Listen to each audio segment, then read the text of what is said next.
Perkenalkan, nama saya Irma Hirunisa dengan nomor induk mahasiswa 340322200002. Di sini saya akan menjelaskan mengenai data modeling. Data modeling adalah proses merancang dan mengatur struktur data dalam suatu sistem informasi yang tujuannya untuk menggambarkan entitas, atribut, relasi, dan aturan yang terkait dengan data tersebut.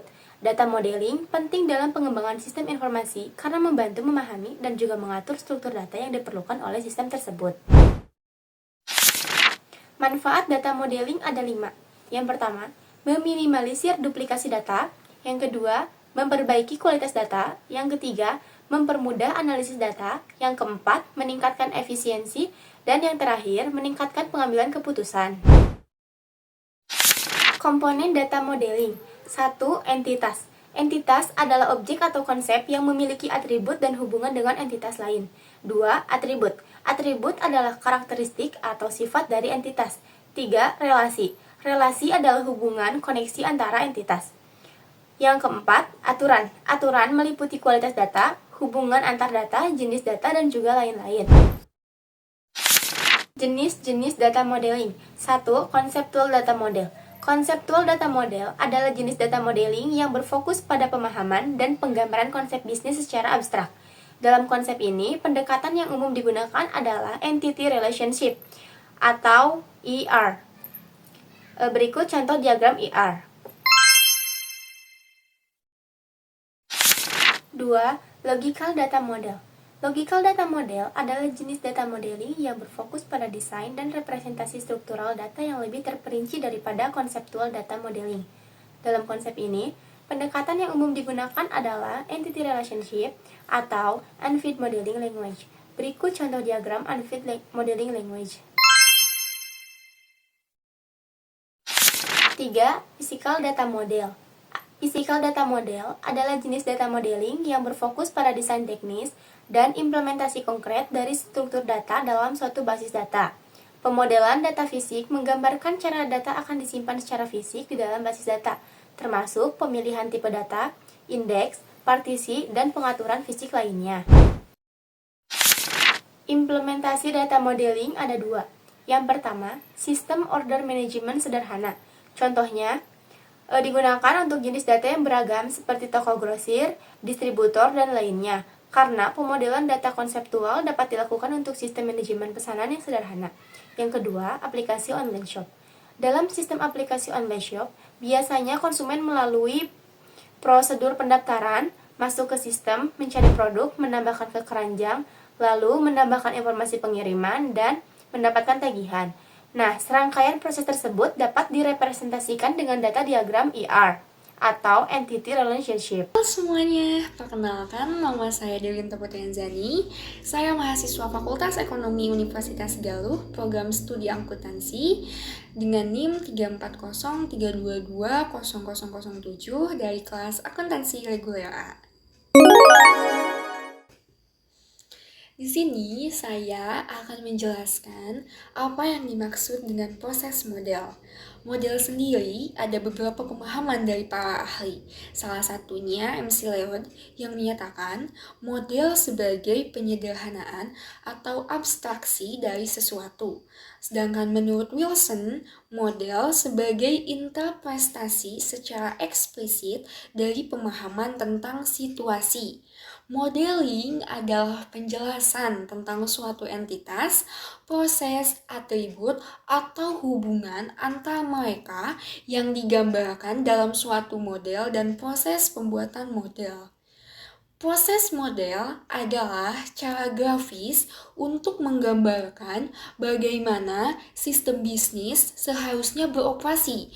Model ini menggambarkan proses atau aktivitas yang ada dan bagaimana data bergerak di antara proses dan atau aktivitas tersebut. Untuk yang selanjutnya adalah jenis-jenis model. Yang pertama adalah model fisik. Model fisik menggambarkan entitas dalam bentuk 3 dimensi, namun tidak hanya menunjukkan apa sebenarnya sistem tersebut atau apa yang dilakukannya, tetapi juga sebenarnya sistem tersebut diimplementasikan secara fisik dan teknis. Sinonimnya adalah model implementasi dan model teknis. Yang kedua adalah model naratif. Model naratif menggambarkan entitas dalam bentuk lisan atau tulisan. Pendengar atau pembaca dapat memahami entitas dan narasi atau cerita. Contohnya, pertama, bagian gudang akan mengeluarkan permintaan. Permintaan pembelian tersebut akan diberikan kepada bagian pembelian untuk dibuatkan order pembeliannya. Berdasarkan permintaan pembelian tersebut, maka bagian pembelian akan membuat pesanan pembelian. Dan berdasarkan pesanan pembelian yang diterimanya, penjual akan mengirimkan barang tersebut. Kemudian barang yang diterima tersebut akan dibayar sesuai dengan total harga yang tertera dalam faktur. Yang ketiga adalah model grafik, penggambaran suatu entitas dalam bentuk simbol, garis, atau bentuk lainnya. Contohnya ada pada tabel di sini, di mana sistem informasi akuntansi PT ABC memesan barang kepada penjual, lalu penjual memberikan faktur kepada PT ABC. PT ABC mendapatkan pesanan dari pembeli, lalu PT ABC memberikan faktur kepada pembeli. Setelah itu, PT ABC memberikan informasi bukti store atau pengembalian kepada pihak bank, di mana pihak bank kembali memberikan informasi tentang bukti store atau pengembalian dan saldo rekening kepada PT ABC. PT ABC lalu memberikan laporan keuangan kepada pajak. Setelah itu, pajak memberikan kebijakan kepada PT ABC. Yang keempat adalah model matematika atau penggambaran suatu entitas dalam bentuk persamaan atau formula matematik, seperti E sama dengan M sama dengan C kuadrat, seperti yang ada di gambar ini. Yang selanjutnya adalah proses modeling dan data flow diagram. Proses modeling dapat digunakan untuk mendokumentasikan sistem saat ini yang sedang digunakan atau sistem baru yang akan dikembangkan, baik terkomputerisasi atau tidak. Data flow diagram atau DFD yaitu proses modeling yang digunakan untuk menggambarkan aliran data melalui sebuah sistem dan tugas atau pengolahan yang dilakukan oleh sistem. Terdapat 4 elemen yang menyusun data flow diagram. 1. Proses, 2. Data store, 3. Data flow, 4. External entity. Yang selanjutnya adalah simbol-simbol DFD. Simbol-simbol tersebut ada pada gambar di sini. Yang pertama ada bentuk simbol persegi panjang, yaitu kesatuan luar. Yang kedua ada lingkaran, yaitu proses.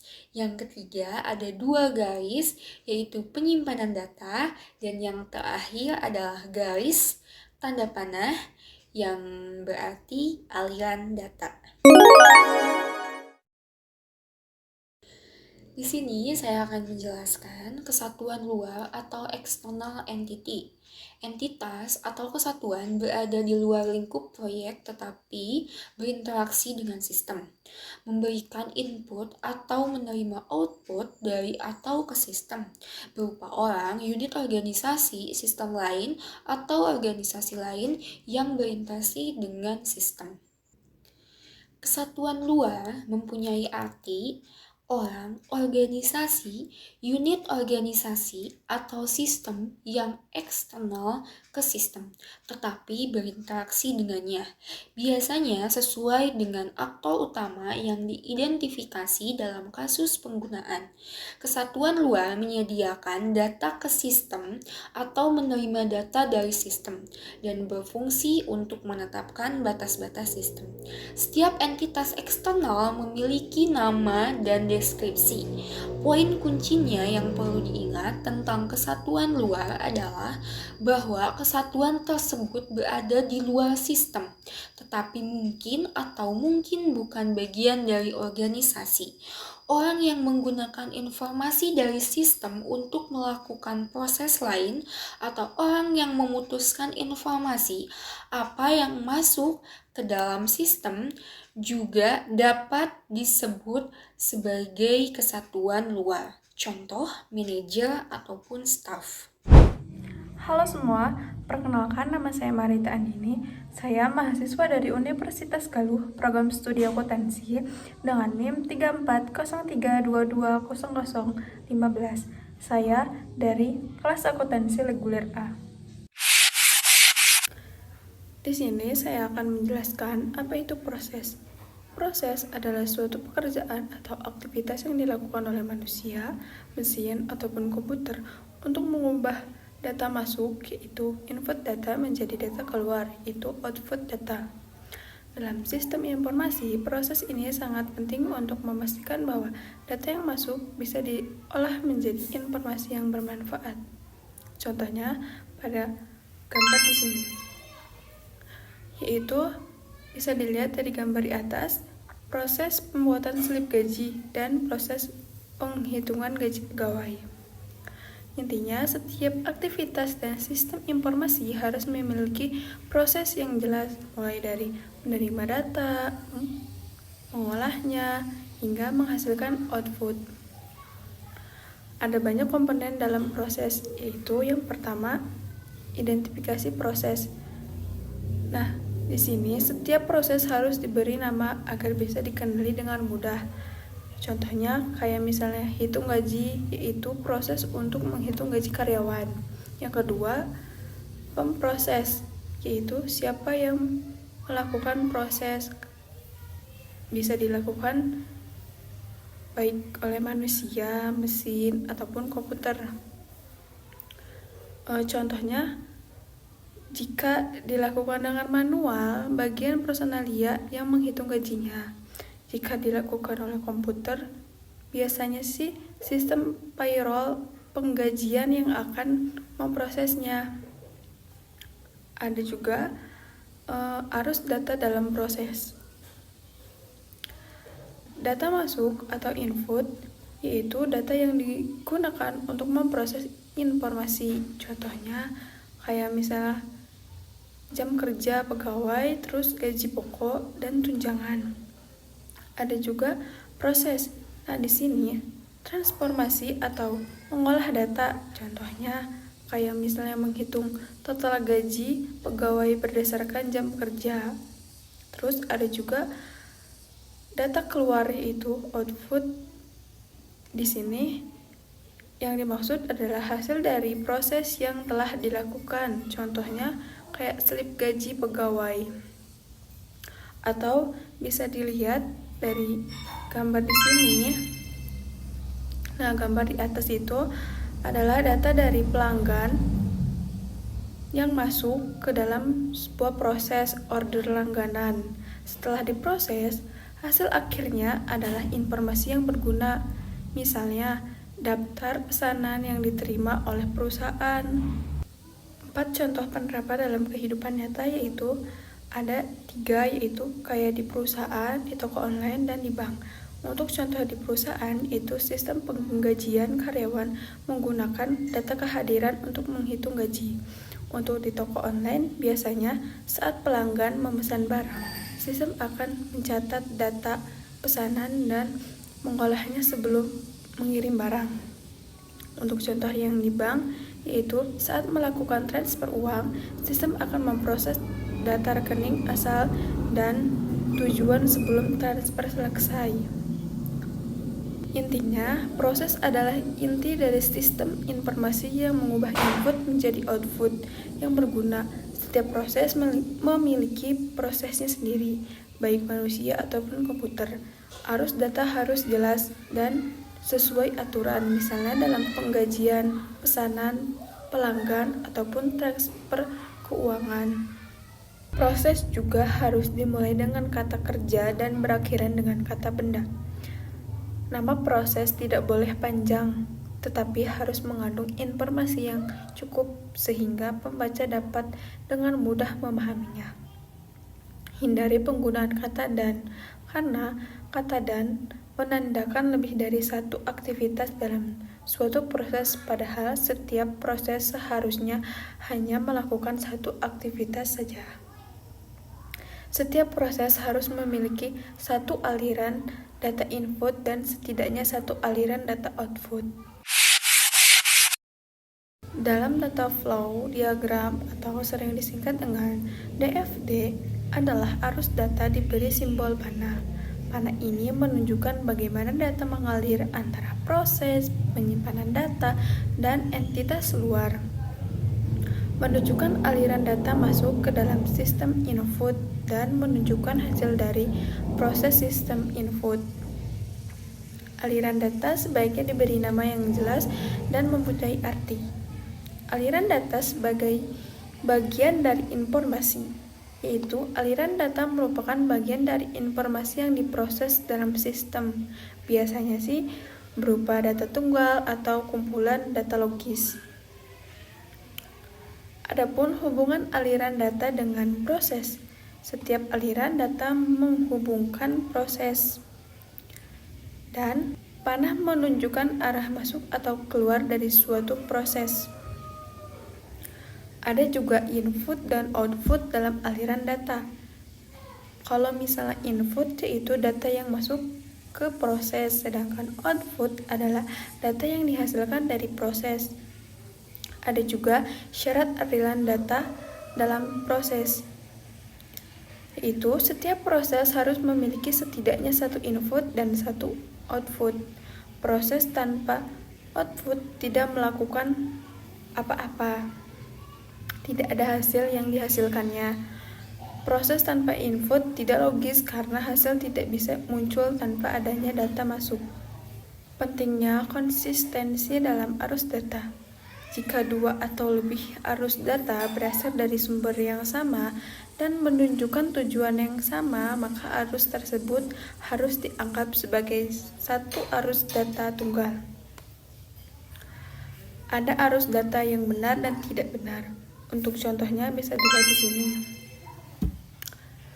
Untuk arus data yang benar yaitu di bagian yang atas, yaitu order langganan mengalir dari entitas langganan ke proses order langganan dalam satu aliran data.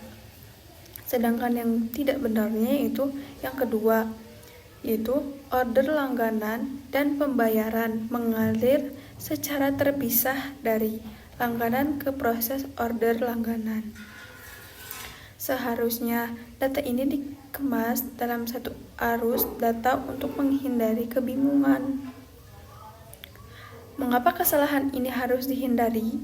Karena jika ada dua panah yang mengalir ke proses yang sama dari sumber yang sama, maka hal ini bisa membuat DFD menjadi kurang efisien dan sulit dipahami. Dengan menggabungkan arus data yang memiliki tujuan yang sama, diagram akan menjadi lebih sederhana dan mudah dianalisis. Bagaimana sih arus data yang benar dan bagaimana menangani dua data yang mengalir ke dua proses yang berbeda? Untuk yang contoh arus data yang benar yaitu dua data berbeda, misalnya order langganan dan pembayaran yang berasal dari sumber yang sama atau langganan dapat digabungkan menjadi satu arus data. Ini menunjukkan bahwa kedua data tersebut dapat diproses dalam satu proses yang sama.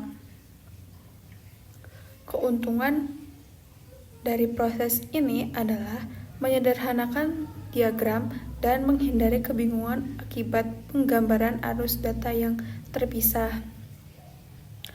Ada juga, jika dua data ditangani oleh dua proses yang berbeda, maka dua data yang berbeda seperti order langganan dan pembayaran harus ditangani oleh dua proses yang berbeda juga. Maka arus data harus dipisahkan menuju masing-masing proses. Untuk contoh yaitu order langganan diproses, lalu proses order langganan pembayaran dikirim oleh penerima kas. Keuntungan dalam proses ini yaitu memastikan setiap proses hanya menangani satu jenis data dan mencegah kesalahan pemrosesan akibat pencampuran dua jenis data berbeda. Jadi, intinya, jika dua data menunjukkan proses yang sama, lebih baik digabung dalam satu arus data untuk menjaga efisiensi. Jika dua data memiliki proses yang berbeda, maka lebih baik dipisahkan agar pemrosesan lebih jelas dan akurat. Prinsip ini sangat penting dalam perancangan data flow diagram atau sering disingkat dengan DFD agar lebih mudah dipahami dan dianalisis. Konsep arus data menyebar yaitu arus data menyebar terjadi ketika satu data dikirim ke beberapa tujuan yang berbeda. Contohnya pada gambar di sini yaitu ada penerimaan kas, ada juga order langganan, dan ada juga verifikasi kredit. Ini semua menunjukkan bahwa satu informasi dapat digunakan oleh beberapa proses yang memiliki kebutuhan berbeda. Untuk memastikan data yang sama dapat digunakan di beberapa tempat yang membutuhkan dan mengurangi redundansi data dengan tidak membuat data baru untuk setiap prosesnya. Ada juga konsep arus data mengumpul, yaitu arus data mengumpul terjadi ketika beberapa data yang berasal dari sumber berbeda bergabung menjadi satu tujuan yang sama. Untuk contohnya bisa dilihat di sini, yaitu faktur dari pembuatan faktur dan slip pengepakan dari pembuatan slip. Kemudian, pengepakan dikirim ke langganan sebagai satu paket data. Untuk memudahkan pengolahan informasi yang berasal dari berbagai sumber, menghindari duplikat proses dan menggabungkan data sebelum dikirim ke tujuan akhir. Intinya, arus data menyebar digunakan saat satu data harus dikirim ke beberapa tujuan berbeda. Dan arus data mengumpul digunakan saat beberapa data dari sumber berbeda harus digabungkan sebelum dikirim ke tujuan yang sama. Penyimpanan data atau data store adalah tempat penyimpanan data yang dapat berupa file database, arsip, buku catatan, atau dokumen. Dalam sistem ini, data store berfungsi sebagai media penyimpanan yang dapat menerima atau mengirim data ke proses lainnya. Adapun karakteristik data store yaitu yang pertama harus mencerminkan isi data yang disimpan, misalnya diberi nama sesuai fungsinya masing-masing. Yang kedua, jika namanya lebih dari satu kata, harus menggunakan tanda sambung atau tanpa spasi. Yang ketiga yaitu setiap data store diberi nama dengan kata benda serta memiliki nomor identifikasi dan deskripsi. Yang keempat yaitu setiap data store harus memiliki setidaknya satu aliran data masuk dan keluar, kecuali jika hanya dikelola oleh sistem lain dalam DVD. Ada juga aliran data dalam data store yaitu aliran data keluar dari data store berarti data diambil dan digunakan oleh proses. Dan ada juga aliran data masuk ke dalam data store berarti ada data baru yang disimpan atau diperbarui. Adapun fungsi data store dalam model sistem yaitu menjadi penghubung antara model proses dan model data. Kemudian, memastikan informasi tersimpan dengan baik dan dapat diakses kembali saat diperbarui atau diperlukan nantinya. Digunakan dalam perancangan sistem informasi untuk memastikan kelengkapan dan keakuratan data. Intinya, data store adalah bagian penting dalam DFD karena berfungsi menyimpan data yang digunakan oleh berbagai proses. Data store harus diberi nama yang jelas dan memiliki aliran data masuk atau keluar untuk menunjukkan bagaimana sih informasi dikelola dalam sistem